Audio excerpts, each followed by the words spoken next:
Selamat berjumpa adik-adik mahasiswa dengan saya dalam mata kuliah Manajemen Operasi Internasional.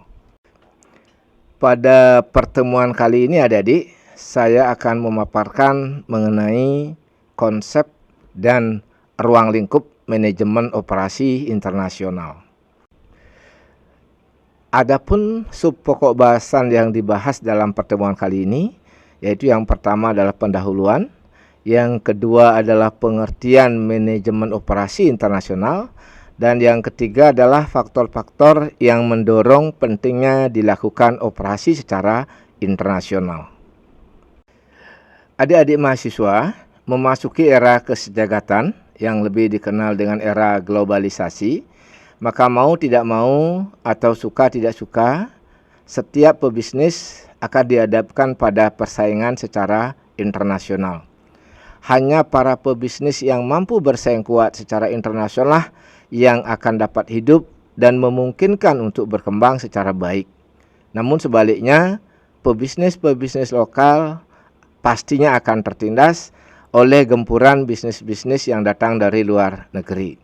Nah, adik-adik sekalian, oleh karena itu, para pebisnis harus mulai untuk berpikir dan berbuat untuk bersaing dalam memenuhi kebutuhan bisnis secara internasional. Operasional bisnis sudah harus dimanage secara internasional. Nah, dengan demikian diharapkan perusahaan-perusahaan akan dapat bersaing secara internasional juga. Nah, apa yang dimaksud dengan manajemen operasi internasional?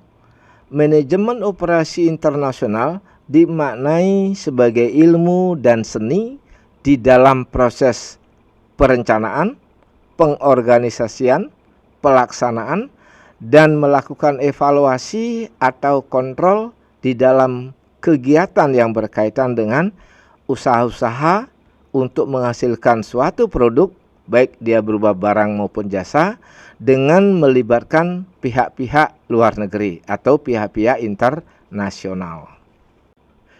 Di dalam internasionalisasi operasional adik-adik, ada sejumlah faktor yang mendorong pentingnya dilakukan operasi secara internasional. Di antaranya adalah faktor ekonomi dan industri, faktor sistem informasi, faktor masalah efisiensi, faktor adanya perdagangan antar negara, faktor keuntungan, faktor biaya komparatif, kebijakan tarif, kerjasama ekonomi, dan globalisasi. Nah, adik-adik sekalian, mari kita mulai dari faktor pendorong yang pertama, yaitu faktor ekonomi dan industri. Adik-adik, industri adalah merupakan kumpulan dari perusahaan-perusahaan yang memiliki operasional sejenis dan berketerkaitan di dalam membentuk produk akhir. Contohnya adalah adik-adik, ada perusahaan pemintalan benang, ada perusahaan pertenunan, ada perusahaan pencelupan atau pewarnaan, kemudian ada juga perusahaan garment dan seterusnya dan seterusnya. Nah, jika ini dia bergabung perusahaan yang satu dengan perusahaan lainnya seperti ini, maka menjadilah dia industri.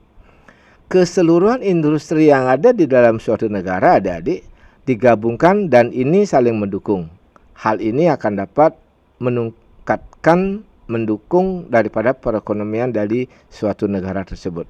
Adik-adik sekalian, agar perekonomian suatu negara ini dapat berkembang baik dan meningkat, maka industri-industri seperti ini sudah harus mulai beroperasi secara internasional atau secara global. Faktor yang kedua yang mendorong pentingnya internasionalisasi operasi yaitu sistem informasi. Perkembangan sistem informasi dan teknologi yang sangat pesat adik-adik sangat mempengaruhi perkembangan suatu bisnis. Sistem informasi dan teknologi yang berkembang saat ini sangat pesat memungkinkan setiap bisnis untuk memperoleh informasi dari berbagai belahan dunia. Sehingga dengan demikian para pebisnis bisa memanfaatkan informasi ini untuk kemajuan bisnisnya tersebut. Nah, jadi adik-adik, dengan sistem informasi yang lebih baik, sangat memungkinkan pebisnis untuk melakukan operasi bisnis secara internasional. Faktor yang ketiga yaitu faktor efisiensi. Setiap perusahaan adik-adik selalu berusaha berproduksi secara efisien. Namun, faktor-faktor produksi atau sumber-sumber produksi seperti bahan baku, teknologi, sumber daya manusia, dan lain sebagainya yang ada di suatu negara keberadaannya sangatlah terbatas. Hal inilah yang mendorong perusahaan harus mengusahakan sumber-sumber produksi sampai pada lintas negara atau luar negeri. Nah, adik-adik sekalian, hal inilah yang mendorong pentingnya juga mempertimbangkan faktor luar negeri di dalam operasional bisnis. Faktor yang keempat yang juga mendorong perlunya dilakukan operasi secara internasional yaitu faktor keuntungan. Selain berusaha berproduksi secara efisien, adik-adik, perusahaan juga menginginkan keuntungan yang diperoleh secara lebih besar. Untuk itu, perusahaan harus melakukan produksi dengan cara menemukan keberadaan sumber-sumber produksi seperti material, sumber daya, teknologi, dan lain sebagainya ke berbagai negara yang memiliki biaya atau kos yang secara komparatif lebih murah. Dengan demikian, keuntungan yang diperoleh oleh perusahaan akan menjadi lebih besar. Faktor yang kelima adik-adik yaitu adalah faktor biaya komparatif. Nah, adik-adik sekalian, sebagaimana telah dikemukakan di awal, bahwa setiap perusahaan itu berusaha untuk mencari biaya-biaya yang paling rendah. Sehingga dengan demikian setiap perusahaan akan berusaha untuk mencari sumber-sumber produksi pada setiap negara yang bisa memberikan kos operasional yang lebih murah. Sehingga dengan demikian keuntungan yang diperoleh oleh perusahaan tersebut akan semakin besar. Faktor yang keenam adik-adik yaitu faktor kebijakan tarif. Tarif dimaknai sebagai suatu kebijakan pemerintah dalam hal mengenai pajak atau bea masuk pada barang-barang yang diimpor. Bea masuk akan meningkatkan harga barang impor. Kebijakan pengenaan tarif suatu negara itu akan dapat mempengaruhi aktivitas impor. Semakin tinggi tarif yang dikenakan oleh negara pada suatu produk yang akan diimpor, maka akan memperkecil impor dari negara tersebut. Sebaliknya, semakin rendah tarif, apalagi bebas tarif, maka impor akan menjadi semakin besar. Nah, lalu yang ketujuh adalah faktor kerjasama ekonomi. Keterlibatan suatu negara dalam suatu kerjasama ekonomi ini sangat berpengaruh pada kegiatan operasional suatu perusahaan. Kerjasama ekonomi antar negara salah satunya adalah untuk menghindari perang tarif. Sebagian besar negara memasang tarif atau bea masuk yang tinggi untuk suatu produk dalam usaha melindungi produk-produk di dalam negeri. Nah, jika semua negara melakukan hal ini secara sama, maka mobilitas produk antar negara akan kecil. Ekonomi negara tidak akan tumbuh dengan baik.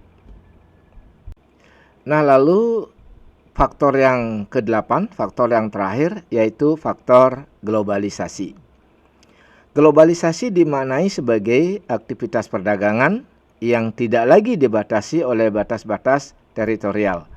Dalam hal ini ada istilah zona bebas, di mana masing-masing negara dibebaskan dari tarif atau bea masuk untuk berbagai produk yang diperdagangkan di antara negara tersebut. Negara tidak memproduksi diri dari masuknya produk-produk dari berbagai negara yang memasang zona bebas tarif. Nah, adik-adik sekalian, demikian tadi telah dikemukakan beberapa faktor yang mendorong perlunya dilakukan manajemen operasi secara internasional.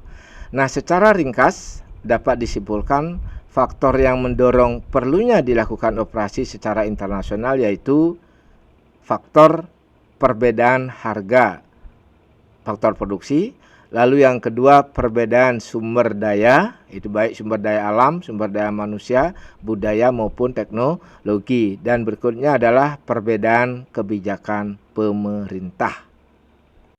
Nah, adik-adik mahasiswa sekalian, demikian tadi pemaparan saya untuk chapter 1 mengenai konsep dan ruang lingkup manajemen operasi internasional. Mudah-mudahan dapat difahami dan dimengerti dengan baik. Nah, adik-adik sekalian, sampai di sini dulu pertemuan kita. Sampai jumpa pada kesempatan berikutnya.